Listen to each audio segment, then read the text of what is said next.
বিগত বেশ কিছুদিন ধরেই নাগারে ভারী থেকে অতি ভারী বৃষ্টি চলছে দিল্লি ও এনসিআরে। সেই বৃষ্টির জেরেই জলমগ্ন একাধিক রাস্তা। এমনকি হরিয়ানার ফরিদাবাদের একটি আন্ডারপাসেও জল জমে ঘটে বিপত্তি। জলমগ্ন আন্ডারপাসের মধ্য দিয়ে গাড়ি করে যেতে গিয়ে বিপত্তির মুখে পড়ে এক ব্যাংক কর্মী ও তার সঙ্গী কোষাধ্যক্ষ। জলে ডুবে মৃত্যু হয় দুজনেরই।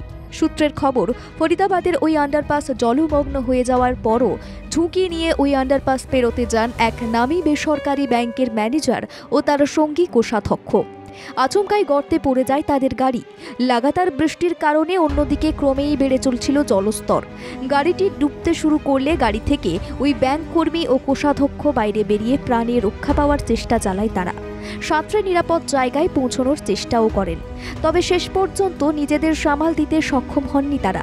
তাদের আশেপাশে কেউ না থাকার কারণে কারো সাহায্যও পাননি, যার জেরে জলে ডুবেই মৃত্যু হয় তাদের।